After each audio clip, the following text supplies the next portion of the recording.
नमस्कार मित्रांनो, एड लागलं प्रेमाचं या मालिकेच्या आजूच्या भागामध्ये आपण बघणार आहोत. इथे आता घोरपडे शशिकलाला म्हणत असतो, तुला एक वाईट बातमी सांगू का? तो राया जेलमधनं सुटून पळालाय. आता मात्र शशिकला भडकते आणि म्हणू लागते, काय? राया पळाला? अरे असा कसा पळाला? तू असं कसं त्याला निष्ठू दिलं? तू नीट लक्ष द्यायचं ना, इकडे मजा बघत बसलाय आणि तुला काही वाटत नाही तो पळाल्याचं. अरे काहीतरी कर ना. तेव्हा लगेच जय म्हणू लागतो, ए शशिकला, त्या राया आधी तुला ठोकेना सांगून ठेवतो, उगच डोक्याची मंडई करू नको. तेव्हा शशिकला म्हणू लागते, अरे मला काय म्हणायचंय, एवढं समजा मी घडवून आणलंय, या सगळ्यावरती पाणी फिरायला नको. अचानक तो राया आला आणि त्या मंजिरीला वाचवलं तर काय करायचं? तेव्हा लगेच घोरपडे म्हणू लागतो, अगं त्या रायाला अडवण्यासाठी मी तसा बंदोबस्त केला आहे आणि यावेळेस फक्त त्याला अडवणार नाहीये, त्याला ज्या काही चुका करायच्या आहे ना त्या करू दे आणि मग त्याला एक खटी शिक्षा मिळणार आहे. म्हणजे तो राया जेलमध्ये नाही, डायरेक्ट ढगात जाणार आहे, ढगात. आता मात्र शशिकला खुश होते आणि म्हणू लागते, वा जय, तू मस्त प्लॅन केलाय त्या रायाला ढगात पाठवण्याचा. मग बरं आहे, मग तोपर्यंत ना मी इथे हे मुंडन जे काही चालू आहे ना ते केस भादरण्याची मजा घेते. असे म्हणून आता शशिकला फोन ठेवते. त्याच वेळेस इकडे आता सगळ्या बायकांनी मंजिरीला तिथे खुर्चीवरती बसवलेलं असतं. तेव्हा नाना म्हणत असतात, असं नका करू, सोडा माझ्या मुलीला, असं नका करू. आता मात्र मंजिरीनेही हार मानलेली असते. तेव्हा मंजिरी मनाशीच म्हणू लागते, काय चालू हे? आता सगळं संपलं. आता या लोकांना उत्तर देण्यासाठी माझ्या अंगात काही त्राण उरलेले नाहीयेत. आता यांच्याशी सामना मी नाही करू शकत. हार झाली आता माझी. त्यामुळे यांना जी काही शिक्षा द्यायची ना ती मी भोगायला तयार आहे. आता सगळं संपलंय. त्याच वेळेस आता लगेच एक बाई म्हणू लागते, अहो न्हावीबा, चला पटकन, तुम्ही काय बघत बसलात, चला पटकन. त्याच वेळेस न्हाव्याला आठवतं की शशिकलाने त्याला पैसे दिलेले असतात आणि लवकरात लवकर हे काम पूर्ण करण्यास सांगितलेलं असतं. तेव्हा न्हावी आपल्या पेटीतून वस्त्रा वगैरे काढतो आणि लगेच मंजिरीजवळ येतो. तेव्हा लगेच नाना हात जोडू लागतात आणि म्हणू लागतात, असं नका करू, एका बापाला भीक घाला, माझ्या मुलीला अशी शिक्षा नका देऊ. मंजू मंजू तू काहीतरी कर ना गं. तेव्हा मंजिरी म्हणू लागते, नाही नाना, तुम्हाला माझी शपथ आहे, या लोकांना नका अडू. तुम्ही किती अडवण्याचा प्रयत्न केला, नाही ऐकत हे लोक. त्यामुळे तुम्हाला माझी शपथ आहे, आता तुम्ही काही बोलणार नाही आहात नाना. तेव्हा लगेच नाना म्हणू लागतात, अगं मंजू पण. त्याच वेळेस आता इकडे जय म्हणू लागतो, आता एकदाचं मुंडन होऊन जाणार, त्या रायाला येण्याआधी मंजिरीचं मुंडन होणार. इकडे जयही खूपच आनंदात असतो आणि इथे खिडकीतून शशिकलाही या सगळ्याची मजा घेत असते. कधी एकदा मंजिरीच्या डोक्याला वस्त्रा लावलं जाईल याची ती वाट बघूनच असते. त्याच वेळेस आता तो न्हावी वस्त्रा घेऊन मंजिरीजवळ येतो. आता मात्र मंजिरी डोळे बंद करून घेते. आता मात्र न्हावी मंजिरीच्या डोक्याला वस्त्रा लावणार तेच राया येतो. आता रायाने तो वस्त्रा आपल्या हाताने घट्ट धरलेला असतो. रायाच्या हातातून रक्त निघत असतं. तो न्हाव्याकडे खूपच रागाने बघत असतो. त्याच वेळेस राजाच्या हातातील सगळं जे काही रक्त पडत असतं ते मंजिरीच्या भांगात पडतं. सर्व लोक आता मंजिरीकडेच बघू लागतात. इथे शशिकला म्हणू लागते, हा राया ऐन वेळेस का मध्ये येतो? अरे कोणीतरी याला काहीतरी करा ना, हे सगळं जे काही बनवून आणलंय ना ते सगळं विस्कटून जाईल. नाही नाही नाही, असं नको व्हायला. त्याच वेळेस आता राया लगेच तो वस्त्रा धरतो तसा त्या न्हाव्याच्या तोंडावरती मारतो. आता मात्र त्या न्हाव्याची अर्धी मिशी कट झालेली असते, रक्त निघलेलं असतं. त्याच वेळेस सगळे लोक घाबरतात आणि म्हणू लागतात, राया तू मध्ये येऊ नको आणि या पोरीची साथ देऊ नको, गावाला लागलेला डाग आहे हा, त्यामुळे हो बाजूला. तेव्हा राया लगेच सगळ्या लोकांना तो वस्त्रा दाखवतो आणि म्हणू लागतो, या पटकन पुढे या, ज्याला कोणाला हिच्या केसाला हात लावायचा आहे ना त्याने पटकन पुढे या. सांगून ठेवतो, मिस फायरच्या केसालाही धक्का लागता का म्हणे, आणि ज्याला कुणाला हात लावायचा आहे त्याचा गळा कापला जाईल, या समोर. असे म्हणून सगळ्यांना आता ते कटर दाखवू लागतो. आता मात्र लोक मागे होतात. त्याच वेळेस आता घोरपडे म्हणू लागतो, हा राया कुठनं आला? एवढी पोलीस फोर्स त्याला पकडायला पाठवली होती पण हा सुटून आलाच नाही. नाही, आता सुटून आलाय खरा पण गावाच्या तावडीतून नाही वाचणार. हेच लोक आता याला ठेचून ठेचून मारणार आहे, बघ राया तू आता कशी मजा येते इथे. तेव्हा लगेच आता राया म्हणू लागतो, या रायाच्या आवारात आणि विठुरायाच्या दरबारात आईच्या केसाला धक्का जरी लागला ना तरी गळे कापले जातील हा. या समोर, ज्याला समोर यायचं ना त्यांनी या. आता मात्र लोक लगेच मग रायाला म्हणू लागतात, राया तू यांच्याशी काही संबंध ठेवू नको. ही पोरगी ना खरंच खरंच गावाला लागलेला कलंक आहे. तेव्हा लगेच राया म्हणू लागतो, हो का? तुम्हाला माहिती आहे का? अरे आपल्या संतांनी महापुरुषांनी या भ्रष्ट विचारांना मूठमाती केलं आणि तेच विचार तुम्ही जागे करताय आणि मंजिरीला शिक्षा करताय. कोण आहात तुम्ही? शिक्षा करणारे कोण आहात ते सांगा ना. तेव्हा लगेच त्यातली एक बाई म्हणू लागते, राया ते काही असू दे, पण आपल्या विठुरायाला हिने घरातून बाहेर काढलंय. असं कोणी करतं का? देवाशी कोणी असं वागतं का? एवढी विटंबना देवाची? तेव्हा लगेच राया म्हणू लागतं, अरे कुठल्या घराबद्दल बोलताय रे तुम्ही? सांगा ना कुठल्या घराबद्दल? आपला विठुराया युगायुगापासनं तुम्हाला माहिती आहे ना कुठे उभा आहे? अरे भक्ताची वाट बघत तो युगायुगापासून विटेवरती बाहेर उभा आहे आणि त्याच्यासाठी हे जग काय, हे विश्वच घर आहे. आणि मग तुम्ही कसलं घर आणि आत आणि बाहेर बाता करता रे? तेव्हा लगेच आता त्यातील एक माणूस म्हणू लागतो, राया हे समज ठीक आहे रे, ते महापुरुषांनी संतांनी घडवलेलं आहे, पण आता हिने देवाची अवहेलना केली आणि या पंढरपुरात देवाची अवहेलना खपवून घेतली जाणार नाही, त्यामुळे लोक भडकणारच ना. तेव्हा लगेच राया म्हणू लागतो, हो तुमच्यासारखे लोक भडकणारच, कारण तुमच्या मनात पाप आहे ना, पण विठुरायाच्या मनात तसं नाही आहे.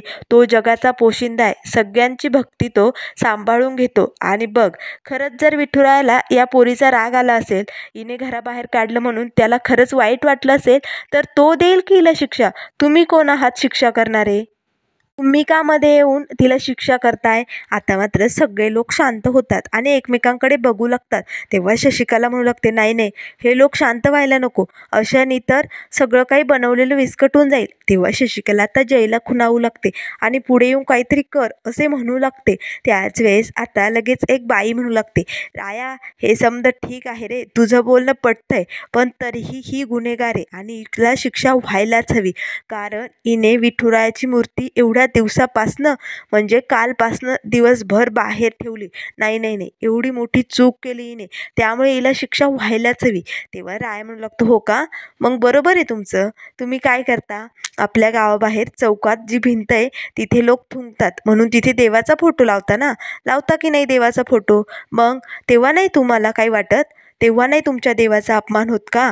कारण तिथे लोक थुंकतात तरीही तुम्ही तिथे घाण करण्यासाठी आपल्या देवाचा फोटो लावता. अरे रस्त्याने केर कचरा पडलेला असतो, त्या ठिकाणीही देवाचा फोटो लावलेला असतो, तेव्हा नाही तुमच्या देवाचा अपमान होत का? मग तेव्हा कुठे जाते तुमची भक्ती भावना देवाबद्दलची? मग सांगा ना. आता मात्र सगळे लोक एकमेकांकडे बघत शांत झालेले असतात. तेव्हा शशिकला म्हणू लागते, नाही नाही, मला काहीतरी करावं लागेल, हे सगळं शांत होता कामा नये. त्याच वेळेस आता गावातील एक माणूस म्हणू लागतो, या ते समजा काय बी असू दे, पण हिने देवाला असं घराबाहेर काढायला नको होतं. तेव्हा लगेच आता राया म्हणू लागतो, अरे आपल्या विठुरायाने संतांसाठी किती काय काय कामं केली तुम्हाला माहिती आहे? अरे त्याने रानावनात हिंडून भटकून पाणी भरलंय, कुणाच्या मेंढ्या शेळ्या चारायला नेल्यात. आपल्या भक्तांसाठी विठुराया काही करू शकतो, त्याला कशाचीही काहीही कमी नाहीये, त्याला फक्त भक्तीची कमी, आणि तीच भक्ती आपल्याकडून त्याला हवी असते. आणि मंजिरी तेच करते, भक्तिभावाने देवाची पूजा करते. मग त्या दोघांमध्ये जे काही झालं असेल त्याची शिक्षा विठुराया देईल की तिला? तुम्ही कोण आहात शिक्षा देणारे? आता मात्र सगळ्या लोकांना इथे रायाचं म्हणणं पटलेलं असतं.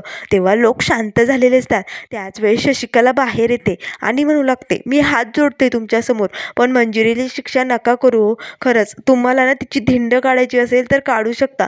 तुम्हाला जे काही करायचं असेल ते करा, कारण तिच्याकडनं चूक झाली हो, पण असं मुंडन नका करू हो. तुम्हाला हवं तर दगडफेक करावेसे वाटत असेल तर ते करा. आता मात्र शशिकला गाववाल्यांना भडकवण्याचा प्रयत्न करत असते. तेव्हा लगेच आता इकडनं जय म्हणू लागतो, वा शशिकला, मस्त मजा येते हं. खरंच आता तू पुन्हा गाववाल्यांना भडकवलंय. आता बघ सगळे कसे चवताळून उठतील आणि या रायालाही चेचून चेचून मारतील. तेव्हा लगेच आता राया जोरात ओरडतो आणि म्हणू लागतं, गप्प बसा. काय काय पुढे चाललाय तुम्ही? अरे तुम्हाला शिक्षा करायची नाही ना, या पोरीला शिक्षा द्यायची ना तुम्हाला, मग द्या शिक्षा, पण एक अट आहे. तेव्हा लगेच गावातील लोक म्हणू लागतात, काय एक अट? आणि ती कुठली अट आहे राया? तेव्हा लगेच राया म्हणू लागतो, तुम्हाला शिक्षा करायची नाही ना, हिच्याकडून चूक झाली असं वाटते ना? तेव्हा लोक म्हणू लागतात हो. तेव्हा राया म्हणू लागतो, ठीक आहे, आजपर्यंत ज्याने कोणी एकही पाप केलं नाही ना, त्याने समोर या आणि विठुरायाची शपथ घ्या आणि द्या तिला शिक्षा. मी तयार आहे. आता मात्र सगळे लोक गप्प बसलेले असतात, कारण प्रत्येकाकडून काही ना काही चूक झालेलीच असते. तेव्हा राया म्हणू लागतात, या ना पुढे, द्या ना शिक्षा. तुम्ही सगळे चांगले आहात ना? तुम्ही काही पाप केलं नाही ना? मग द्या तिला शिक्षा. विठुरायाची शपथ घ्या आणि द्या तिला शिक्षा. आता मात्र सगळे लोक गप्प बसलेले असतात. तेव्हा लगेच आता राया म्हणू लागतो, नाना, मंजिरीला आतमध्ये घेऊन जा. आता मात्र नाना मंजिरीजवळ येतात. तेव्हा शशिकला म्हणू लागते, नाही नाही नाही, तुम्ही पुढे येऊ नका, खरंच पुढे येऊ नका आणि तिला काहीही करू नका. मी तुमच्यासमोर हात जोडते हो. दगडफेक करू नका. मला माहिती तुमचे हात वळवळ करत असतील. तुम्हाला खूप दुखावलं गेलंय ना मंजिरीने, तुमच्या भावना दुखावल्याय ना, असं विठुरायाला बाहेर उभी करून. खरंच आता मात्र शशिकला पुन्हा लोकांना भडकवण्याचा प्रयत्न करत असते. तेव्हा लगेच आता नाना म्हणू लागतात, अगं शशिकला, काय बडबड करतेस तू? सगळे लोक शांत झालेत आणि तू का बडबड करतेस? आता लगेच राया म्हणू लागतो, नाना, तुम्ही मंजिरीला आतमध्ये घेऊन जा. आता नाना लगेच ते मंजिरीला आतमध्ये घेऊन जातात. त्याच वेळेस आता मात्र शशिकलाला रायाचा खूपच राग येतो. तेव्हा राया सगळ्या लोकांना म्हणू लागतो, तुम्ही काय बघत बसलायत? अरे पुन्हा या घराकडे डोळे वर करूनही बघायचं नाही आणि पुन्हा जर मिसफायर शिक्षा करण्याचा मनातही आणलं ना, तर बघा, एकेकाला सोडणार नाही. आता मात्र लगेच जय तिथे येतो आणि म्हणू लागतो, ए राया, तू इकडे कसा काय आला रे? आधी सगळ्यात तूच अडकवलं या मंजिरीला आणि आता सहानुभूती दाखवायला पोलीस स्टेशनमधून पळून तिला वाचवायला इकडे आलं. आता तुला सोडणार नाही. आता चल जेलमध्ये. त्याच वेळेस आता लगेच घोरपडे रायाची कॉलर पकडून त्याला घेणार. तेच घोरपडेचे मोठे इन्स्पेक्टर म्हणजे घोरपडेवरचे पोलीस ऑफिसर आता तिथे आलेले असतात. आता मात्र लगेच ते घोरपडेला म्हणू लागतात, काय करतोय इन्स्पेक्टर घोरपडे तुम्ही? सांगा ना, रायाला अटक करताय का? कारण त्याने मंजिरीला या सगळ्यातून वाचवलं म्हणून. त्याने जे काय केलं ना, ते अगदी बरोबर केले. आता मात्र सगळ्या गावासमोर इथे घोरपडेला खूपच बोलणे बसलेले असतात. तेव्हा लगेच आता ते सब इन्स्पेक्टर म्हणू लागतात, खरं तर घोरपडे हे काम तुमचं होतं. सगळं जे काही चालू होतं ना, या सगळ्यांना तुम्ही थांबवायला हवं होतं, पण तसं तुम्ही केलं नाही. तुम्ही मजा बघत बसला ना. पोलीस फोर्स बोलवायला हवी होती. सगळं काही गाववाल्यांना शांत करून थांबवायला हवं होतं, पण तुम्ही हे सगळं केलं नाही ना, म्हणून हे रायाला करावं लागलं. त्यासाठी तुम्ही आता त्याला शिक्षा देणार आहात का? बोला ना. आता मात्र घोरपडे गप्प बसलेला असतो. त्याच वेळेस सब इन्स्पेक्टर म्हणू लागतात, घोरपडे, तू विसरला की काय? तुझं ट्रान्सफर इकडे का झालंय ते? 209 एन्काउंटर विसरू नको. आता मात्र लगेच घोरपडे इन्स्पेक्टर साहेबांकडे बघू लागतो आणि म्हणू लागतो, सॉरी चुकलं सर माझं. आता मात्र लगेच सब इन्स्पेक्टर म्हणू लागतात, लगेचच्या लगेच मला येऊन पोलीस स्टेशनमध्ये भेटायचा आणि हो, जास्त वेळ मी तुझी वाट बघणार नाही, कारण तुझ्यावाणी मी मोकळा हिंडणारा माणूस नाही. असे म्हणून आता सब इन्स्पेक्टर साहेब तिथनं निघून जातात. तेव्हा लगेच आता राया पटकन घोरपडेच्या पाठीवरती हात थोपटतो आणि म्हणू लागतो, वा वा घोरपडे, काय सुनावलंय ना तुला. खरंच, जा पटकन. तुला बोलावलंय ना पोलीस स्टेशनमध्ये, काय उत्तर द्यायची ना ती दे, कारण तुझा बाप तिकडे वाट बघतोय. जा पटकन जा. आता मात्र घोरपडेला खूपच राग येतो. तेव्हा शशिकला मात्र रायाकडे रागाने बघत असते. त्याच वेळेस राया आता तिथे समोर असणाऱ्या विठुरायाच्या मूर्तीच्या पाया पडतो आणि लगेच तिथनं निघून जातो. आता सगळे गाववालेही तिथनं निघून गेलेले असतात. तेव्हा लगेच आता शशिकला म्हणू लागते, ए घोरपडे, झाला तेवढा अपमान पुरे नाही झाला का? अरे मी हे सगळं घडवून आणलं, हे सगळं घडत होतं, पण तू काय करत होता? गप्प बसून हे सगळं शांतपणे बघत होता. तू काहीच करू शकला नाही. खरं तर तू त्या रायाला अडवायला हवं होतं, नाहीतर ना आज जे घडवून आणलंय ना, ते सगळं पार पडलं असतं. तेव्हा लगेच घोरपडे म्हणू लागतो, ए शशिकला, डोक्यात जाऊ नको, नाहीतर त्या राया आधी ना तुला ठोकेल. मी गप्प का होतो माहिती? कारण मला मंजिरीशी लग्न करायचंय. तेव्हा शशिकला हसू लागते आणि म्हणू लागते, अरे बापरे, मंजिरीशी लग्न? विसर विसर, ती मंजिरी त्या रायाच्या प्रेमात वेडी झाली, तुला दिसत नाही का? तेव्हा लगेच आता जयला राग येतो. ते म्हणू लागतो, ए शशिकला, काही तोंडाला येईल ते बोलू नको. त्या मंजिरीला माझ्याशीच लग्न करावं लागणार आहे. तेव्हा शशिकला म्हणू लागते, हो का? मग आता एवढा गावासमोर अपमान झालाय त्याचं काय? तेव्हा लगेच जय म्हणू लागतो, मला हे कळत नाहीये, माझ्या वरच्या साहेबांना इकडे बोलावलं कोणी? ज्याने कोणी हे काम केलं असेल ना त्याला सोडणार नाही आणि या रायाला तर अजिबातच नाही. तर मित्रांनो, पुढील भागामध्ये आपल्याला बघायला मिळेल इथे मंजिरी रायाला फोन करते आणि म्हणू लागते, थँक्यू राया, आज फक्त तुझ्यामुळे मी वाचले. आता मात्र मंजिरीचं हे सगळं बोलणं ऐकताच रायालाही खूपच बरं वाटतं. तर मात्र इकडे शशिकला आणि जयने पुन्हा प्लॅन केलेला असतो. तेव्हा शशिकला म्हणू लागते, अरे घोरपडे, या मंजिरीला वाटत असेल की आता सगळं काही ठीक झालंय, पण तसं नाही. आता गाववाले काय करणार आहे याचा ती विचारही करू शकत नाही. त्याच वेळेस आता नाना इकडे धावत येतात. आता मात्र नानांच्या चेहऱ्याला संपूर्ण काळं लागलेलं असतं. तेव्हा लगेच आता नाना पटकन दरवाजा बंद करतात. जी मंजिरी म्हणू लागते, काय झालंय नाना, तुमचा असा चेहरा कोणी काळा केला?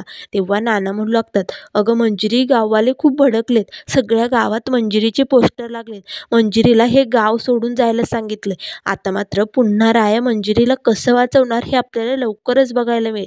त्यामुळे मित्रांनो, अशाच मालिकेंच्या अपडेट पाहण्यासाठी चॅनलला लाईक करा, सबस्क्राईब करा. व्हिडिओ पाहिल्याबद्दल धन्यवाद.